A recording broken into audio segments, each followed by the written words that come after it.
Então, bora lá para mais uma aula da anatomia do sistema nervoso, tá certo? Então, essa aula de agora vamos tratar um pouco sobre a anatomia do telencéfalo. Então, já vimos o genérico, né, o desenvolvimento, alguma parte fisiológica, biofísica, tal, bem introdutória, tá certo? Agora vamos partir para a neuroanatomia propriamente dita, tá certo? Anatomia propriamente dita, agora anatomia do telencéfalo, tá certo? Telencéfalo, aí nós temos aqui entre parênteses o cérebro, tá certo? O cérebro, a parte mais rostral do encéfalo. O que é mais rostral? Olha, rostral aqui, né? Caudal aqui atrás, rostral, ventral, tá? Então, o cérebro é a parte mais rostral do encéfalo, lembrando que o encéfalo é formado pelo cérebro, aqui atrás, parte mais caudal, a parte caudal aqui em relação ao cérebro, nós temos o cerebelo e inferiormente aqui, né, nós temos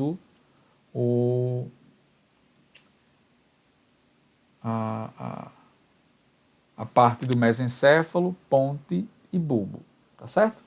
Então, o cérebro consiste em dois hemisférios que juntos correspondem a 83% da massa total do encéfalo, tá certo? 83% da massa total do encéfalo. Os hemisférios cerebrais, lembrando que hemisférios cerebrais faz parte do cérebro, né? Cobrem o diencéfalo, que é a parte do tronco encefálico. Então, os hemisférios cobrem isso, né? A parte mais externa, então que vai envolver o diencéfalo mais interno e parte aí do tronco encefálico que faz parte do encéfalo.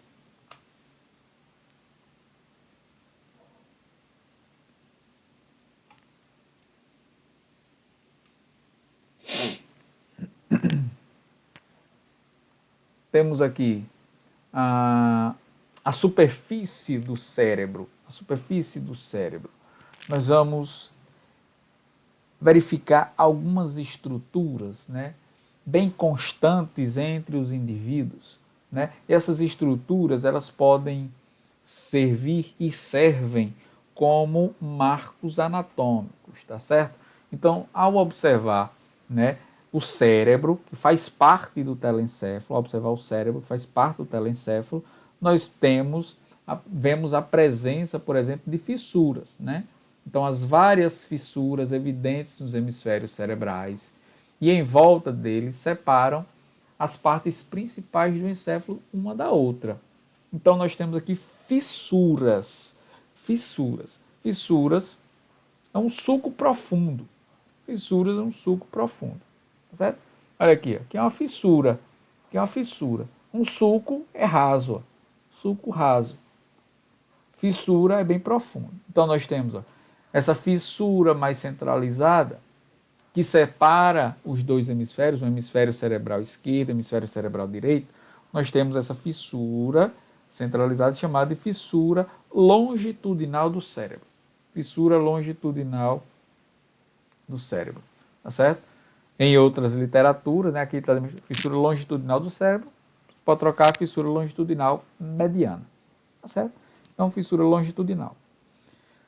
Além dessa fissura longitudinal, nós vamos ter essa daqui, ó, essa fissura aqui, ó, que é a fissura transversa do cérebro. Fissura transversa do cérebro. Fissura longitudinal separa os hemisférios cerebrais direito e esquerdo. E é só fissura? Não, tem uma estrutura que adentra essa fissura. Essa estrutura que adentra nessa fissura, né, longitudinal do cérebro é chamada de foice do cérebro. Essa foice do cérebro nada mais é do que uma projeção da dura mater, né? Nós temos a dura mater, essa membrana que envolve o cérebro, né? Envolve o sistema nervoso central, mas a dura mater está mais externa e é uma membrana bem resistente, bem rígida, tá? E essa dura mater ela vai adentrar nessa fissura. Ela serve como um elemento de separação dos dois hemisférios. Então, esse elemento que separa os dois hemisférios cerebrais é a foice do cérebro. É uma dobra de dura mater. Tá certo? Essa membrana resistente que envolve o encéfalo e médula espinal. Tá certo? A foice tem essa função de separar. Tá certo? Separar esses dois hemisférios cerebrais. Então, além desse elemento de separação dos dois hemisférios, mas eles estão separados completamente? Não. Existe uma comunicação entre o hemisfério cerebral esquerdo e direito. Existe um elemento de comunicação. E qual é esse elemento que comunica um hemisfério do outro? É o corpo caloso. O corpo caloso também faz parte do telencéfalo. O telencéfalo. Então, o telencéfalo é somente o cérebro? Não. Aí nós temos os hemisférios cerebrais, nós temos o corpo caloso e nós temos os núcleos da base aí, constituindo o telencéfalo. Aí, diencéfalo, que nós vamos ver na próxima aula, diencéfalo é aquela história dos tálamos, né? Tálamo, hipotálamo e epitálamo. Mas beleza, vamos ficar por aqui. Ó. Fissura longitudinal do cérebro, quem separa, fissura longitudinal, a foice do cérebro. O que é a foice do cérebro? Foice do cérebro é membrana dura mater, tá certo? É a dura mater que adentra nesse espaço. Fissura transversa do cérebro. Fissura transversa do cérebro, ela faz o quê? Separa os hemisférios cerebrais, né, do cerebelo. E quem é que faz essa separação? Também é dura mater. Também é uma prega de dura mater, uma dobra de dura mater, tá certo? Como é o nome dessa dobra que separa os hemisférios cerebrais do cerebelo? Essa estrutura é chamada de tenda do cerebelo, que também é da mesma natureza da foice do cérebro. Foice do cérebro é dura mater. Tenda do cerebelo é dura mater. Foice do cérebro está presente na fissura longitudinal do cérebro, separando o hemisfério direito e esquerdo. Certo? Tenda do cerebelo é dobra de dura mater também, mas faz a divisão dos hemisférios cerebrais e cerebelo. Beleza? Ambas são estruturas aí que fazem essa separação. Tá certo? Além dessas fissuras que podemos observar na superfície do cérebro, né, além dessas fissuras, nós podemos ver essas saliências, essas dobras aqui, ó, chamadas de giros. Giros. Entre os giros, podemos observar a presença de alguns sulcos. Ó. Entre os giros, podemos ver a presença de alguns sulcos.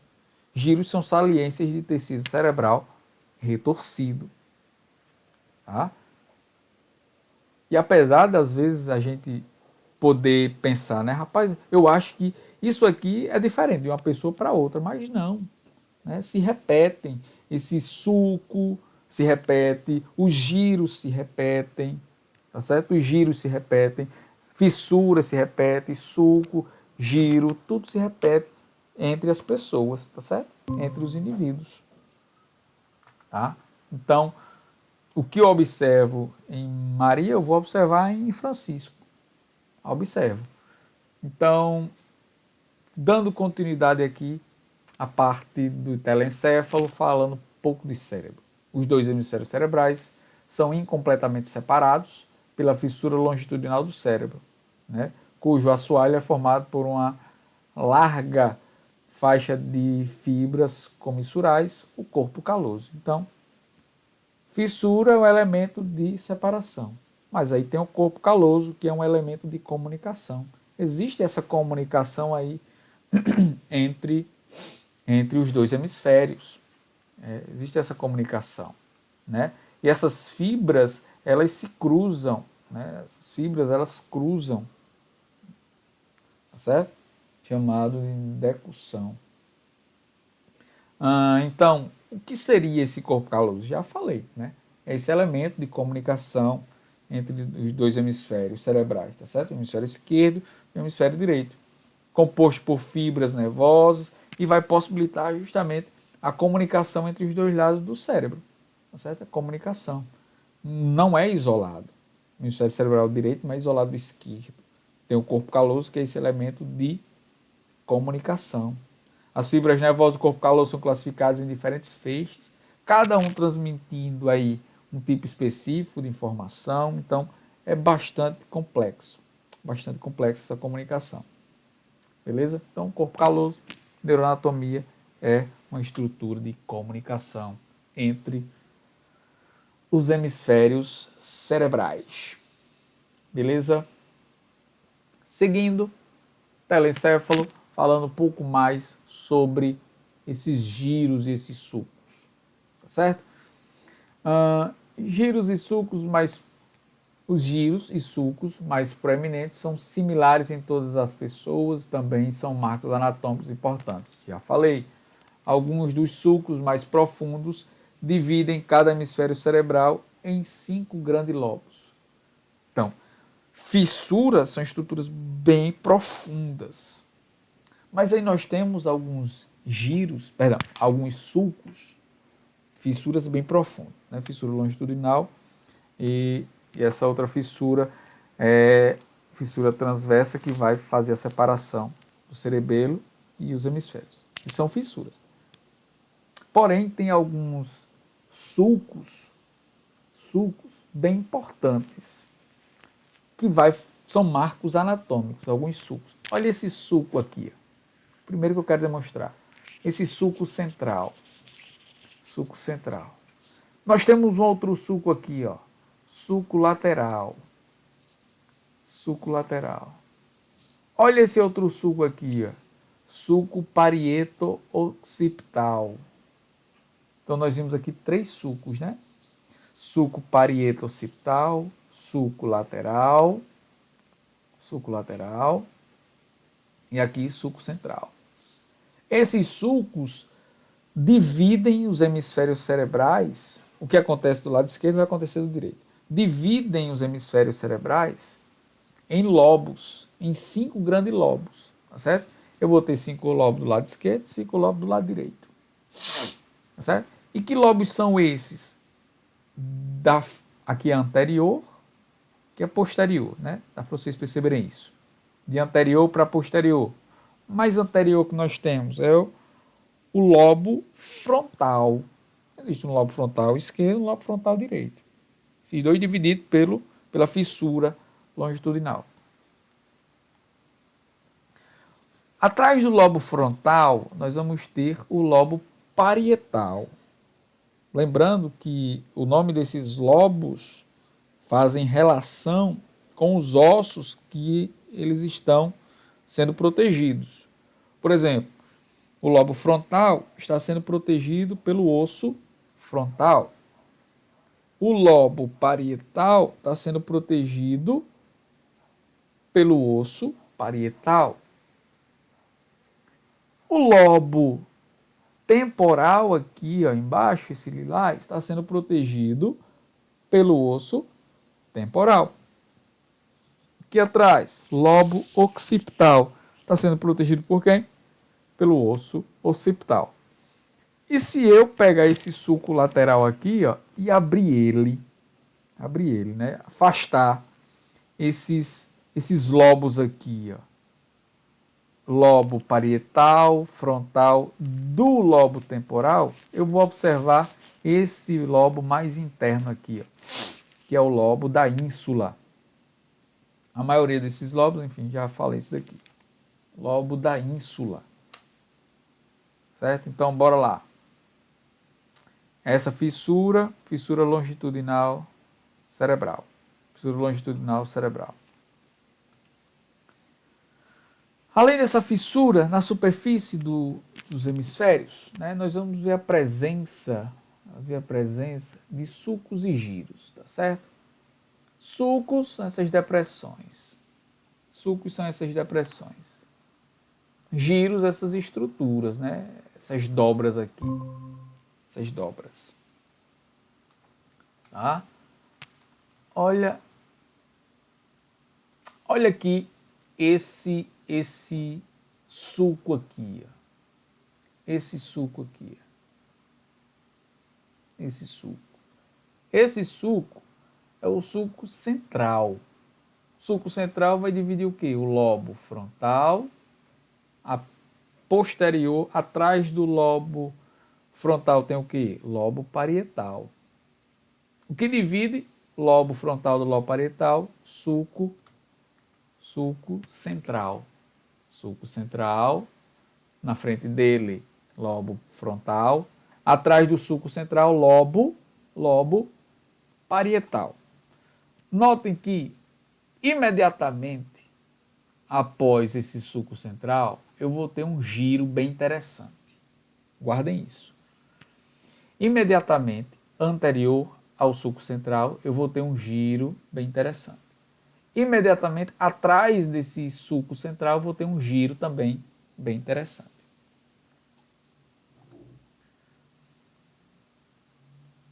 Suco central. Na frente desse suco central, eu vou ter um giro. O nome desse giro pré-central. Esse é o giro pré-central. Atrás do suco central, eu vou ter um giro o quê? Giro pós-central.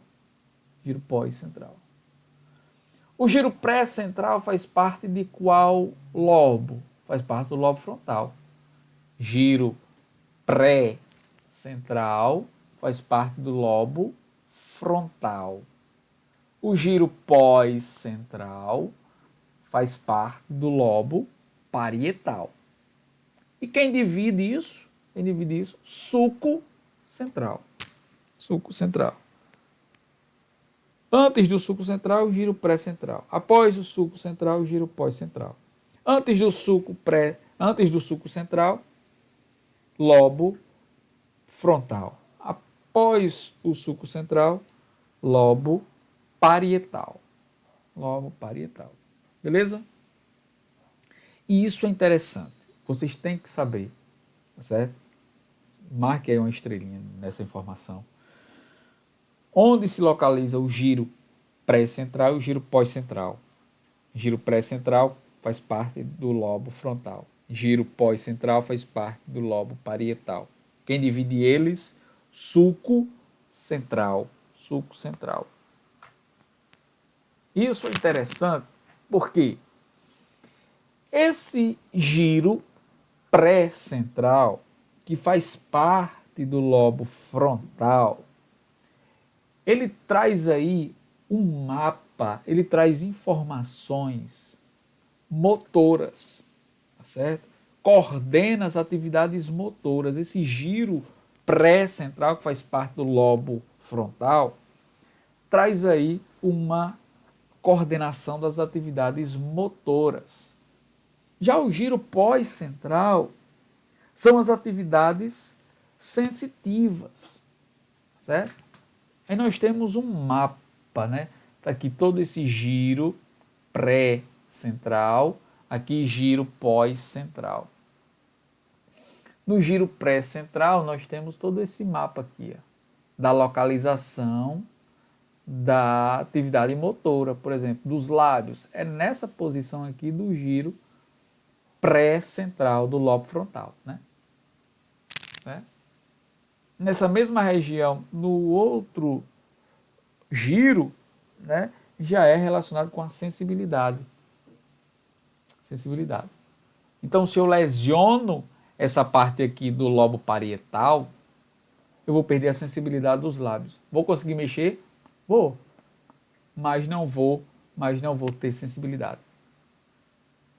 Se eu lesiono essa região aqui, mas no giro pré-central, né, nessa região aqui dos lábios, no giro pré-central, eu vou perder a motricidade, a movimentação, tá certo? A atividade motora dos lábios, tá certo? Aí nós temos mapas corporais no córtex, perdão, no córtex motor primário e no córtex somestésico do cérebro. A quantidade relativa e a localização do tecido cortical dedicado a cada função são proporcionais à distorção nos diagramas corporais chamados de homúnculo, homúnculo de Penfield. Esse pesquisador aqui, ele criou essa representação, né?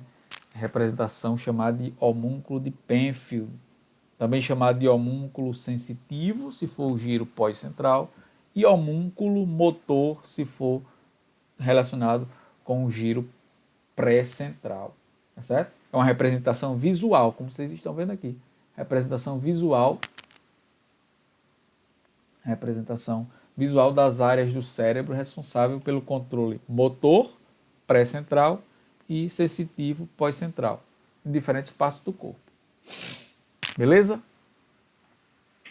Então, daí vocês já podem ver a importância do conhecimento desse giro pré-central, pós-central, sendo dividido pelo sulco central do cérebro.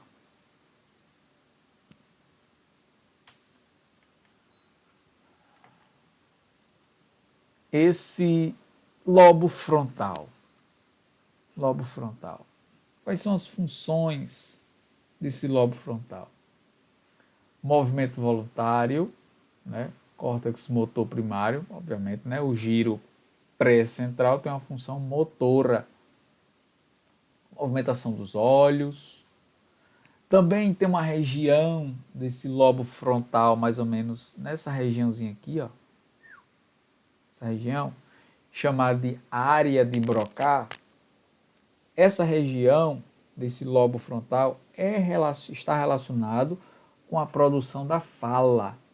Eu estou falando agora, estou produzindo palavras e vocês estão compreendendo, porque a área de Broca está sendo estimulada, ela está ativa, ela não tem nenhuma lesão e eu estou produzindo a fala. Certo? E eu estou produzindo a fala normalmente. Algumas funções cognitivas, executivas. Nós temos a área de associação anterior, respostas emocionais, a área de associação límbica, né? Então, todas essas funções, né, relacionadas com esse lobo frontal. Tá certo? Ela é uma das principais divisões do cérebro, desempenha papéis fundamentais em várias funções cognitivas e comportamentais, como já foi citado aqui. Está envolvido com memória do trabalho, integração de informações sensoriais, tá certo? Essa área de Broca, às vezes, ela pode ser afetada por algum acidente vascular encefálico, por exemplo, né? Pode comprimir a região e causar lesões nessa região, nessa área de Broca, e o indivíduo ele vai ter uma deficiência na produção da fala. Você vai ter uma deficiência aí na produção da fala. Já já a gente vai ver exemplos disso. Lobo frontal. Após o sulco central, nós vamos ter o lobo parietal, protegido pelo osso parietal. Função do lobo parietal: sensibilidade somática geral, sensibilidade, e a gente tem o lobo o giro pós-central, né, relacionado com a função sensitiva, né, com a função sensitiva.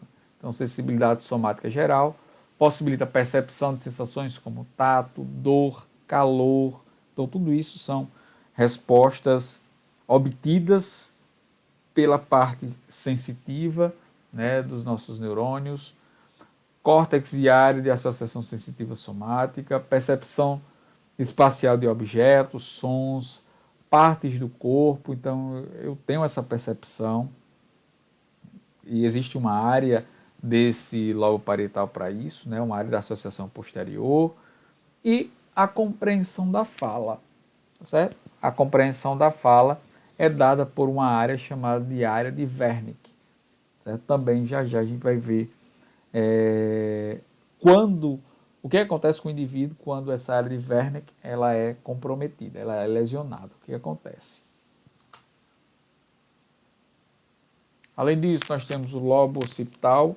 Pensou em lobo occipital, você já associa com a visão, certo? Já associa com a visão. Lobo occipital, visão, córtex visual e área da associação, tá? Processamento de estímulos visuais, então grande parte aí, né, das informações da visão, né, interpretação, enfim, tudo isso, grande parte dessas informações são processadas no lobo occipital. Existem algumas sub-áreas, né, que processam dados visuais recebidos do exterior e depois essas informações são emitidas, né, para o tálamo, né, o tálamo que é uma parte do diencéfalo. Zonas especializadas, existem algumas zonas especializadas em definir cor, definir movimento, né, eu estou enxergando, vocês estão vendo ao seu redor coisas se movimentando. Então, esse movimento é dado por algumas regiões especializadas, né? Profundidade, distância do que você está enxergando também é dada por algumas zonas especializadas presentes nesse lobo occipital. Então, lobo occipital, especialista, topzera em mecanismos visuais, tá certo? Lobo frontal, já vimos, parietal, occipital, ok. Agora, lobo temporal, sendo protegido aí pelo osso temporal. Função do lobo temporal: audição, olfato, né? Identificação de objetos, respostas emocionais, né? Envolvidos aí área de associação límbica, né? Resposta emocional, memória, tudo isso aí no lobo temporal. Lobo temporal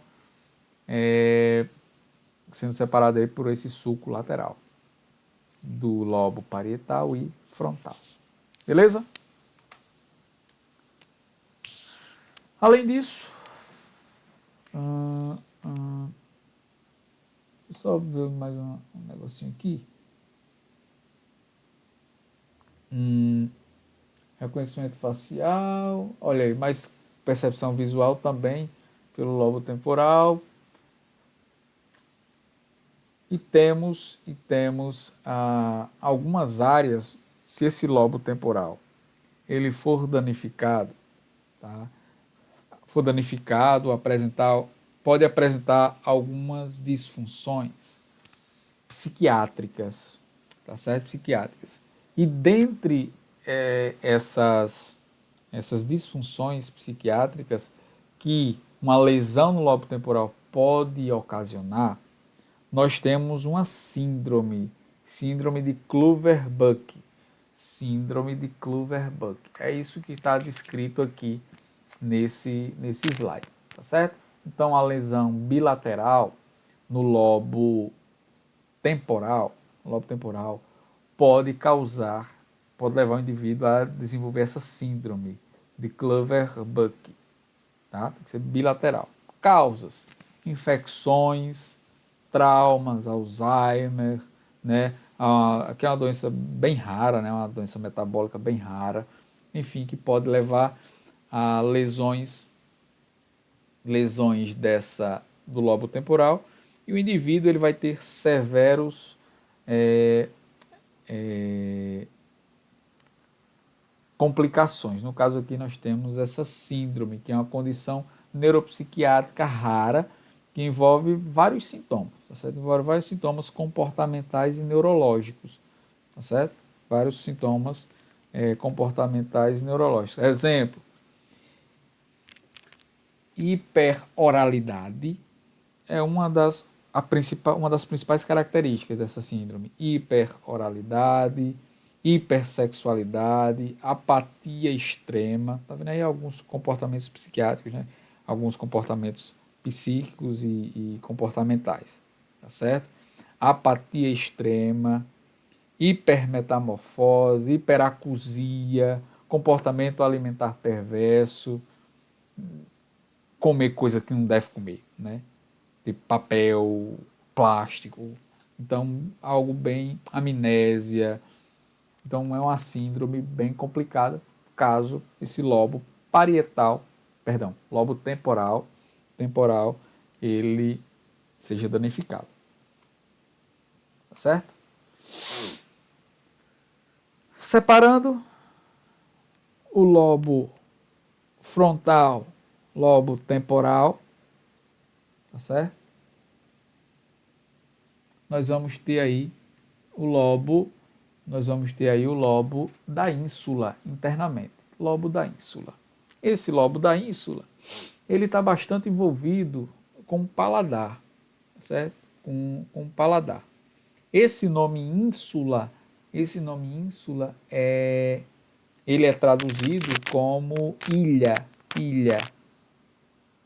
tá certo? E quem descobriu foi um cientista e deu essa nomenclatura de ilha de Hale, R-E-I-L.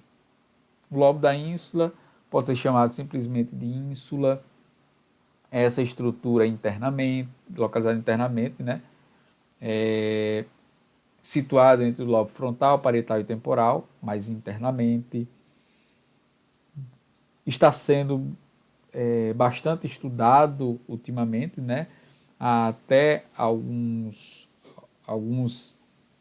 décadas atrás, não se tinha conhecimento do lobo da ínsula, né? Porém, nós temos aí a ínsula desenvolvendo papéis importantíssimos dos indivíduos. No caso aqui, paladar, chamado de córtex gustatório. Paladar é um sentido bem complexo, e a ínsula aí traz um papel importante nisso. Olha aqui. Tomando como base essa figura, né, nós temos esse sulco central aqui, mas não é o sulco central que divide o giro pré e pós-central. Esse é o sulco central da ínsula. Aí, passando esse sulco central da ínsula, nós vamos ter duas áreas, duas regiões, tá certo? Essa parte mais anterior, tá certo? Que é o córtex insular anterior, e essa parte posterior aqui, que é o córtex insular posterior, tá certo? Esse córtex insular posterior, nós vamos encontrar o giro longo da ínsula. O giro longo da ínsula está posterior. Anteriormente, nós vamos ter giros curtos anterior, giro longo posterior, dividindo sulco central da ínsula. Aí nós vamos ter nessa parte posterior da ínsula aqui, né? Nessa parte posterior da ínsula, o que nós chamamos de córtex insular posterior é a área gustativa primária. Ela vai trazer uma função do paladar, extremamente envolvido na função do paladar. Lesões nesse giro longo da ínsula pode levar o indivíduo a uma condição que nós chamamos de disgeusia. Disgeusia, que é uma condição médica caracterizada por uma alteração ou distorção do sentido do paladar. Tá certo? Do sentido aí do paladar. Pode ser manifestado de várias formas, né? O indivíduo ele pode, quando vai comer, sentir uma sensação, né, de um gosto metálico. Ele pode sentir um gosto amargo da comida, pode haver redução do paladar, tudo isso pode ser caracterizado como disgeusia, e isso ocasionado através da lesão nesse giro longo da ínsula, beleza? Já o córtex insular anterior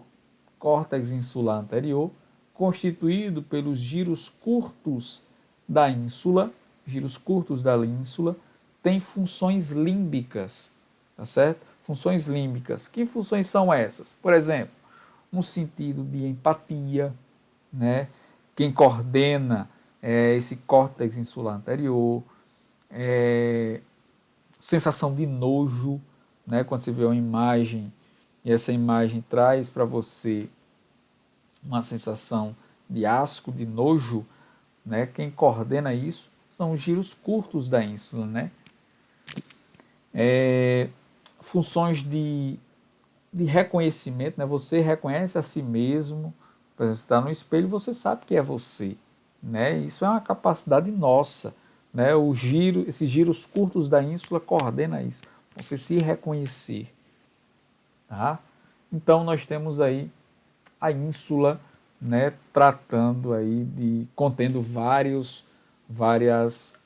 funções importantes do nosso corpo. Aqui nós temos esse artigo científico que traz um tema bastante relevante, né? Danos à ínsula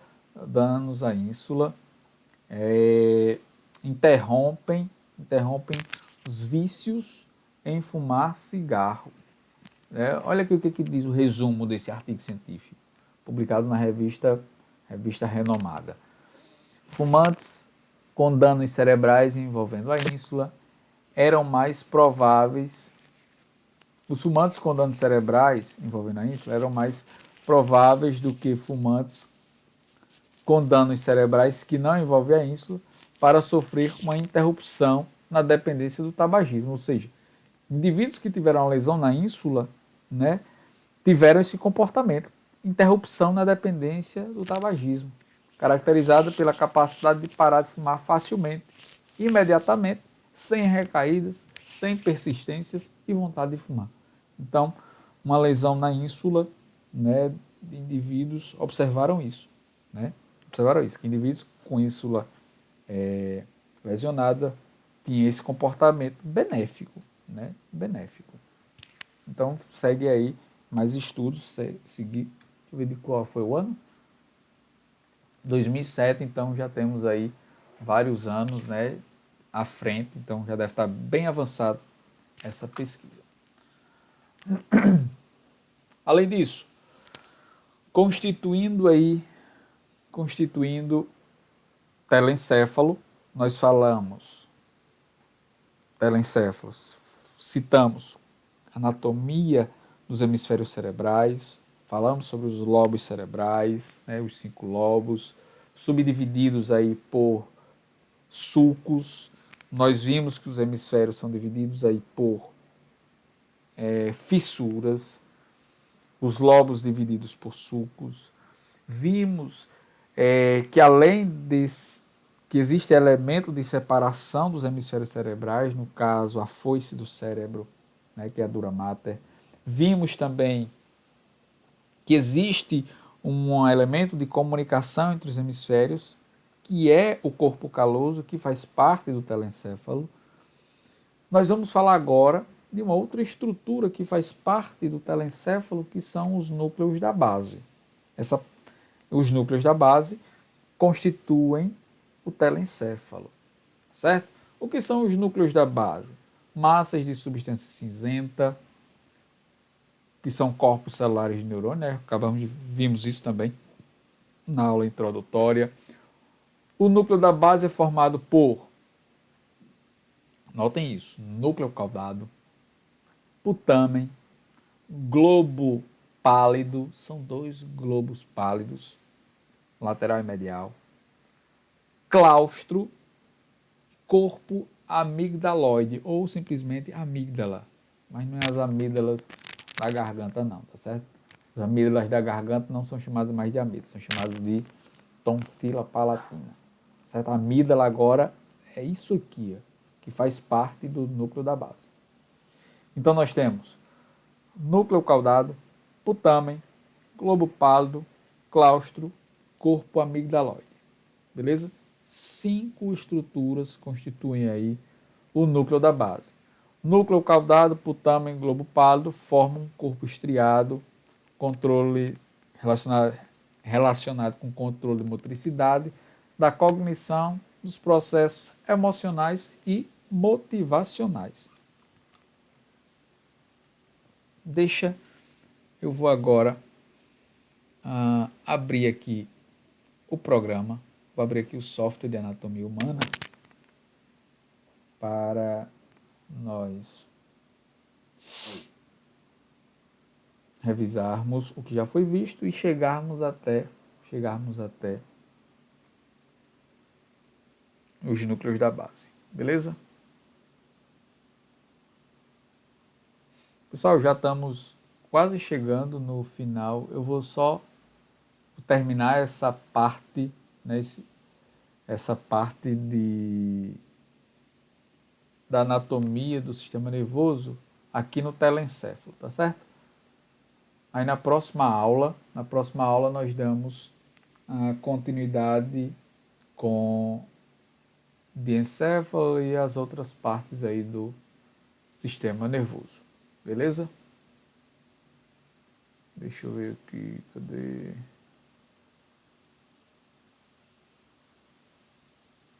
Vou pegar aqui. Deixa eu pegar ele completo. Ó, revestindo o cérebro, nós temos dura mater, tá certo? Lembrando que quando eu retirar aqui a dura mater, né, eu estou tirando todas as meninges, tá certo? Aqui, retirei tudo, né? Não dá pra gente ver dura mater, aracnoide, pia mater, infelizmente. Aqui eu já vejo os lobos, ó. Olha aqui, ó. Sulco, cadê? Sulco central.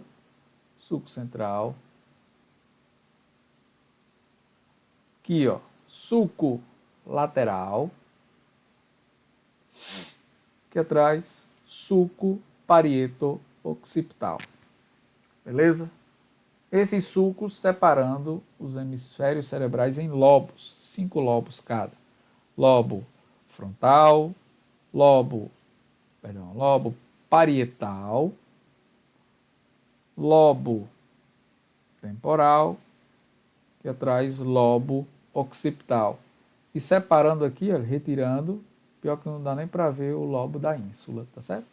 Eu teria que separar aqui e aqui, quando tira esse, não tira só um lobo, tira o hemisfério todo. Ó, tira o hemisfério todo. Mas o lobo da ínsula está mais interno. Beleza? Lobo frontal. Lembrando que esse giro pré-central, sulco central, na frente dele giro pré-central. Esse giro pré-central faz parte do lobo frontal. Esse giro pós-central faz parte do lobo parietal. Beleza? Vou retirar aqui atrás cerebelo. Aí eu vou pegar essa parte interna aqui e vou agora ver aqui.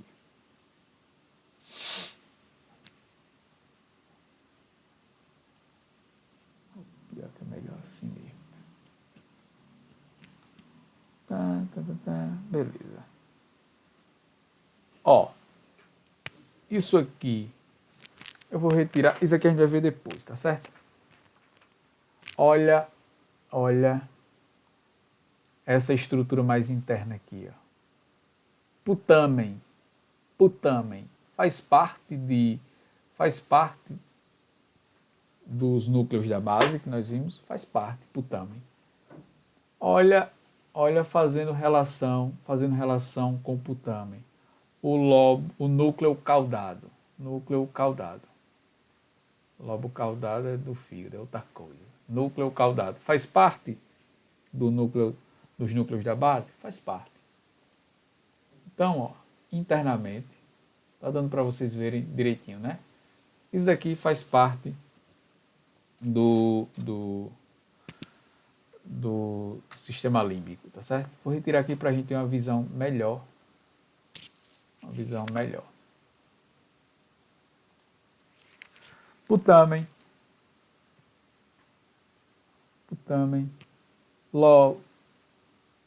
Núcleo caudado. Na extremidade do núcleo caudado, ó, na extremidade do núcleo, olha a amígdala ali, ó, o corpo amigdaloide. Amígdala ou corpo amigdaloide. Então, de 5 estruturas que constituem o núcleo da base, nós vimos núcleo caudado, nós vimos na pontinha dele corpo amigdaloide e nós vimos putamen. Além disso, deixa eu retirar o putamen.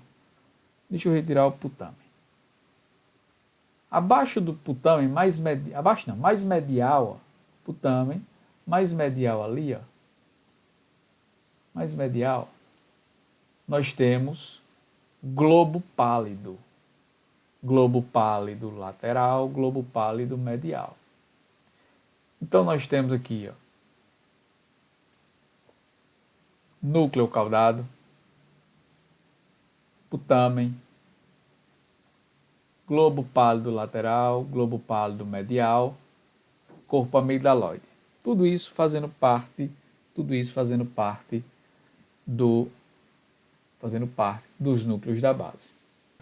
Núcleos da base. São massas de substância cinzenta. Quando eu falo substância cinzenta, corpos celulares, tá certo? Corpos celulares que são maiores, né, mais densos. Corpos celulares de neurônios, localizados na profundidade de quê? Do telencéfalo. Então, núcleo da base constitui telencéfalo. Formado núcleo caudado, pessoal. Vocês viram o núcleo caudado, sim ou não? Viram o núcleo caudado? Viram, né? Check. Viram putamen? Check. Globo pálido. Viram globo pálido? Viram o lateral e o medial. Tá? Viram o claustro? Viram não? Ainda não. Vamos ver já. Viram o corpo amigdaloide ou amígdala, que está na pontinha. Está na pontinha de quem? Do núcleo caudado. Vimos, né? Vimos. O núcleo caudado, putamen, globo pálido formam um corpo estriado. Controla a motricidade, cognição dos processos emocionais e motivacionais. Tá certo? Beleza. Nós estávamos no programa, ó, isso aqui é um corte o quê? Isso aqui que a gente viu, ó. Isso aqui é um corte o quê? Essa vista aqui é de um corte, ó, sagital. Agora eu vou cortar aqui, ó. Coronal. Agora é coronal. Esse é coronal. Agora aqui é coronal. Aí em um corte coronal, nós já sabemos que não é na periferia onde vamos encontrar os núcleos da base, né? Estão bem internos. Tá? Esse coração aqui, ó. Que lindo. Ele é o tálamo, certo? O tálamo. Gente, para quem não sabe, Rodolfo já foi o Mr. Ceará. Essa caba bonita aí.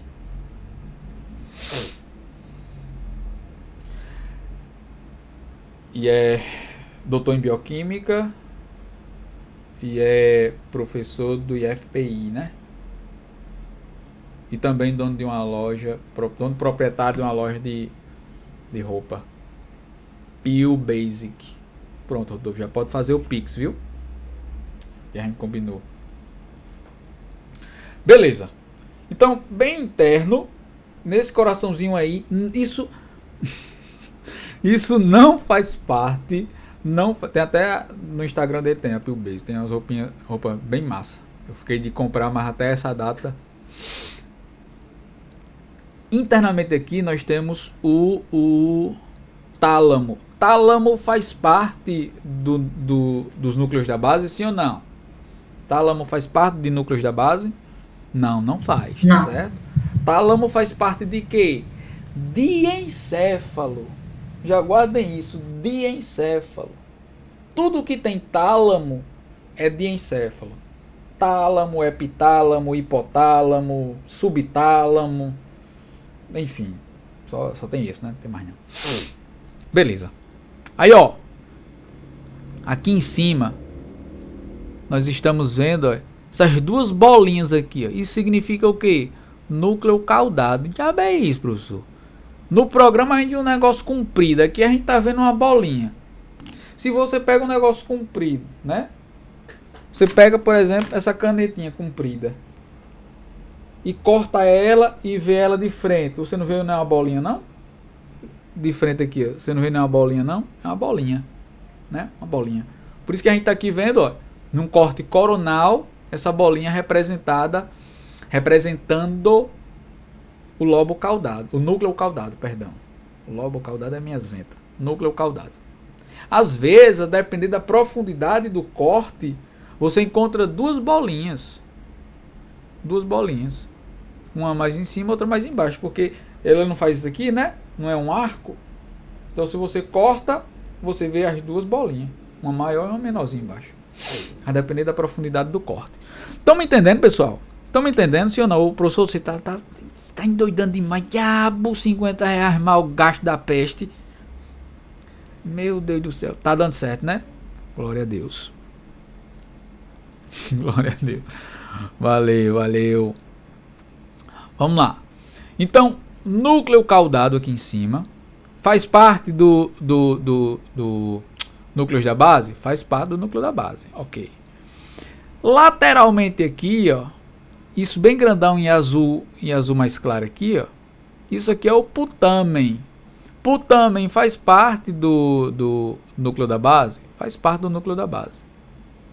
Depois, globo pálido, mais, ó, putamen tá mais lateral, né, ó, mais lateral. Globo pálido tá mais medial.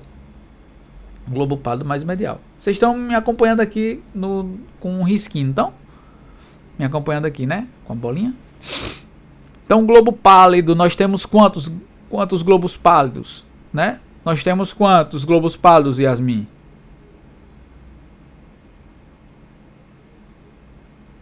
Não é 8 não? 4 meu com 4 seu. 8. Nós temos 8, né? Um lateral e medial aqui, lateral e medial do outro lado, um meu e outro seu. São 2 lena de cada lado, né? De cada pessoa, né? Então, globo pálido, entendeu, né? Globo pálido lateral, globo pálido medial.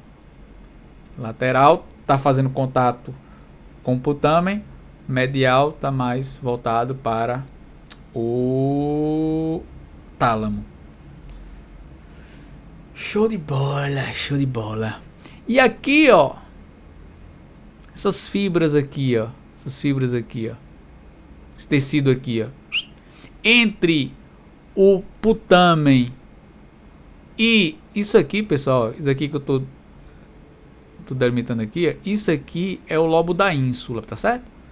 Entre putamen e ínsula, nós temos o claustro. Claustro faz parte dos núcleos da base, sim ou não? Faz parte, né? Então vou voltar aqui esse slide, ó. Claustro, já vimos. Ok? Vimos tudo. Tudo de núcleo da base, tudo de núcleo da base. Interessante. Essa figura aqui eu achei ela muito top. Muito top.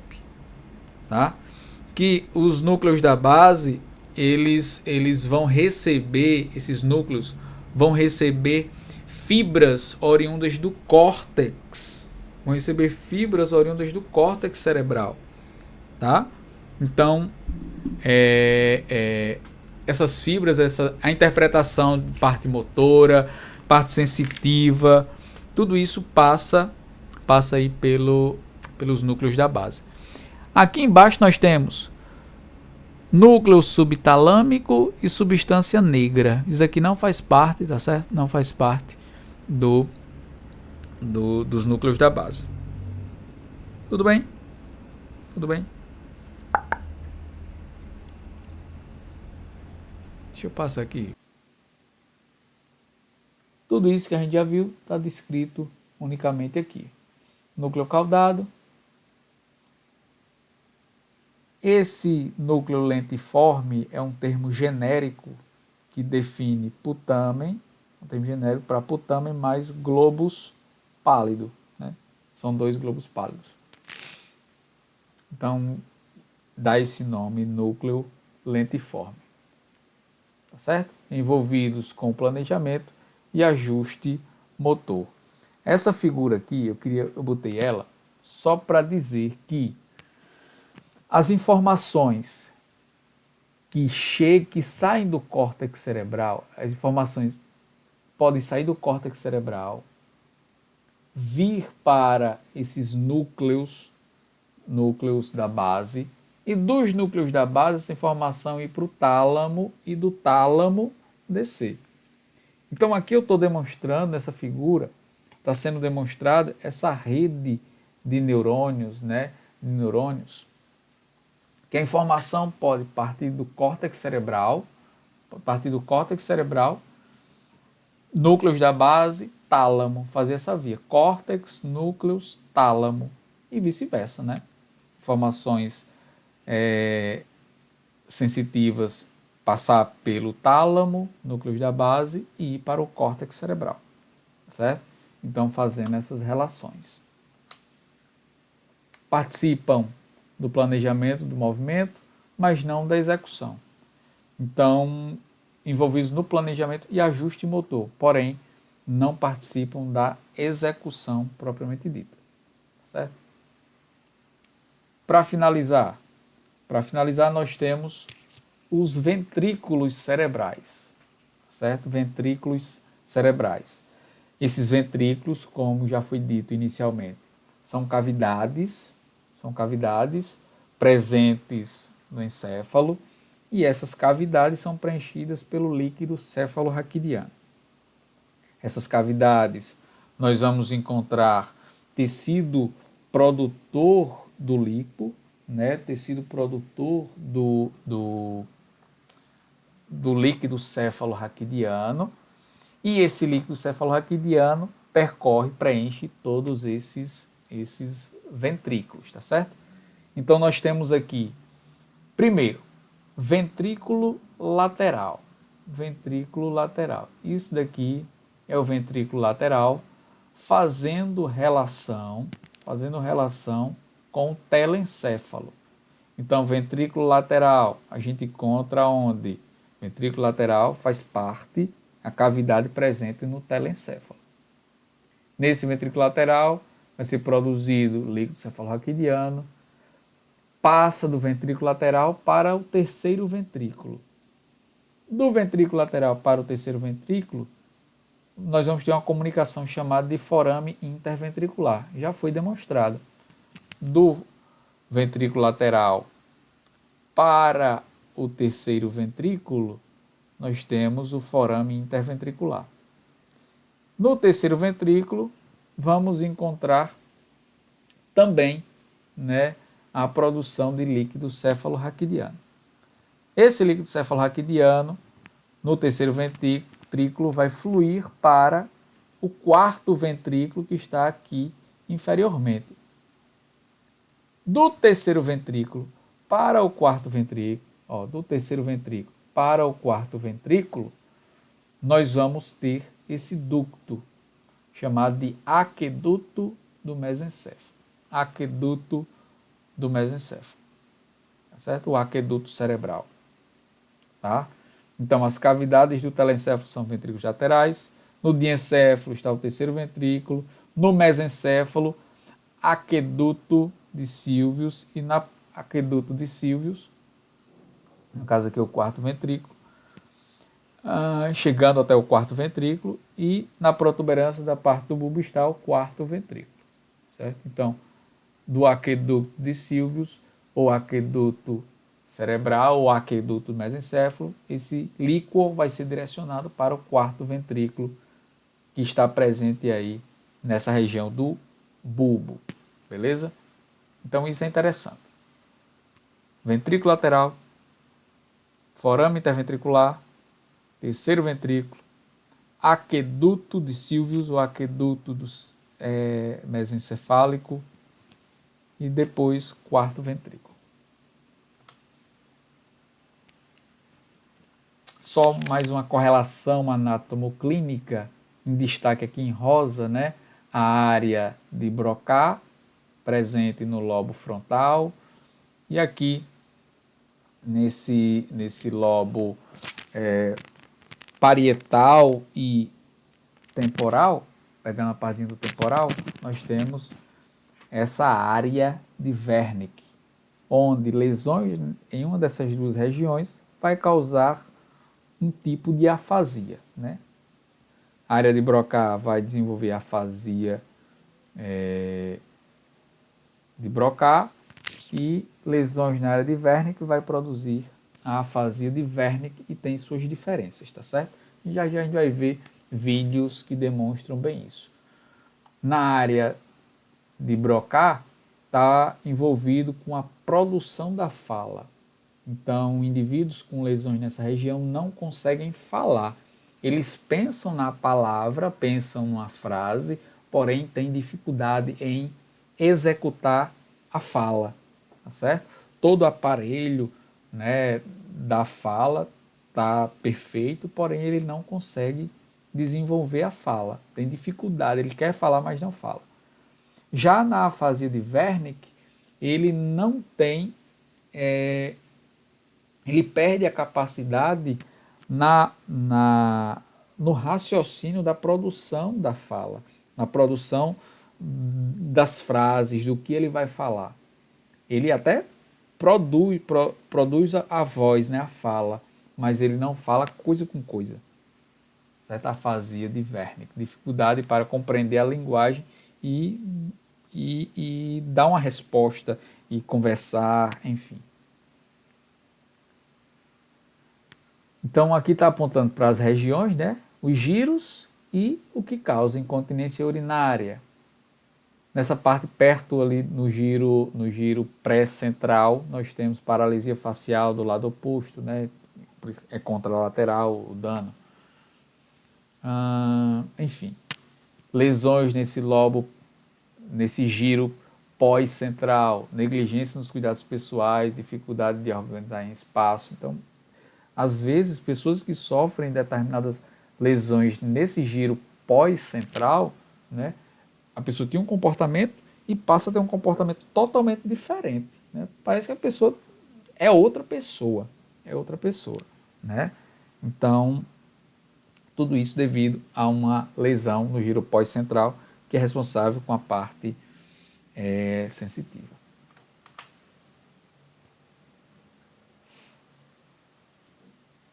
A aplicação clínica daquilo que foi estudado. Então, lesões a uma área de associação sensitiva pode causar agnosia, a incapacidade de compreender estímulos sensitivos captados pelos receptores sensoriais do sistema nervoso periférico. Assim, o indivíduo com lesão na área de associação visual, né, pode ter uma visão excelente. Por exemplo, o indivíduo que sofre uma lesão no lobo occipital, né, justamente nessa área de associação visual. Ele pode ter a córnea perfeita, cristalino perfeito, retina perfeita, o aparelho visual pode estar perfeito. Porém, se esse indivíduo sofre lesão nessas regiões, ele vai ter, né, comprometimento da vista, né, mas não compreende nada do que está vendo. Né? Ele pode ver coisas de cabeça para baixo, ele pode ver coisas sem cor, pode não ter noção de profundidade, enfim. Né? Então, ele pode não compreender o que está vendo. Se o córtex de associação auditiva for prejudicada, o aparelho auditivo pode estar perfeito. Né? Membrana timpânica pode vibrar, os ossículos podem vibrar, a informação pode ser passada para a cóclea, enfim. Porém, a informação auditiva não vai ser interpretada corretamente e, consequentemente, vai gerar um prejuízo aí na audição.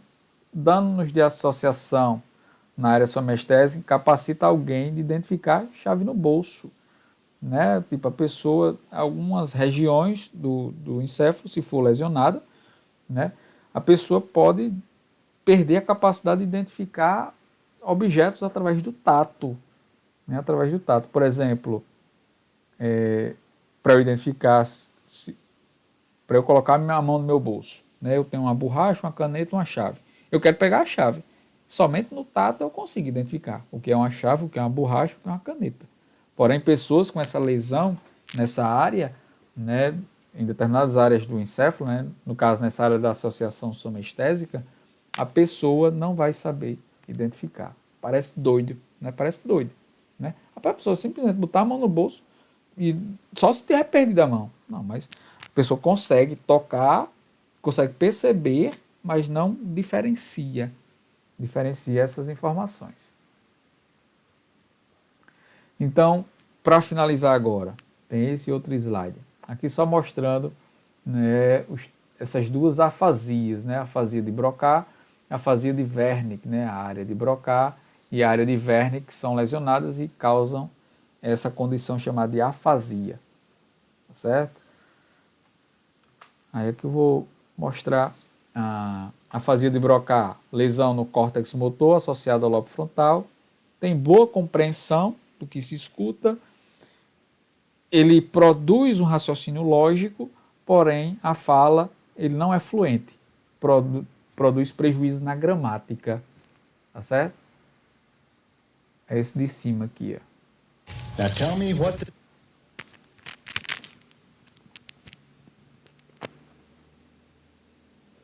this thing was with your legs last week or week before. No good.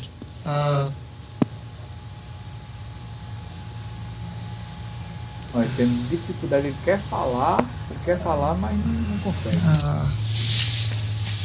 Take and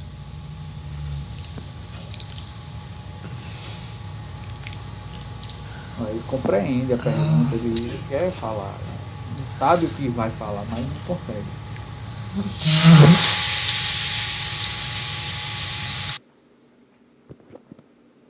Já na afasia de Wernicke, a lesão no lobo temporal posterior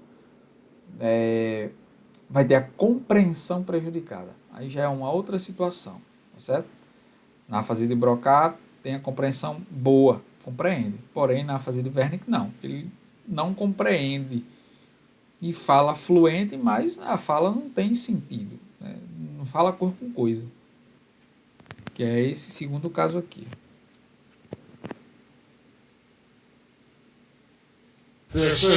boom. What's this? The big anchor right there.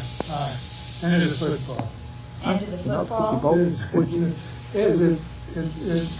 And so it's a football right here. The cause it comes in, see? The Yeah. end of it, see? Yeah. Oh, we got a lot of meat, see? I don't understand. Well, it's quite pliable together, see? You don't understand fala it, but bem, it's in the long fala bem, theory mas não fala coisa com coisa. Então temos aí a afasia de Wernicke. Beleza? Então, pessoal, eu acho que é isso, né? Acho que finalizamos aqui essa primeira parte, né, do sistema nervoso. Falamos um pouco da introdução do sistema nervoso, falamos do telencéfalo, né, das partes do telencéfalo, falamos dos hemisférios cerebrais, corpo caloso, núcleos da base, demos algumas correlações clínicas e é isso, tá certo? Então, vamos ficar por aqui, tá? E damos continuidade na próxima aula falando sobre diencéfalo, beleza?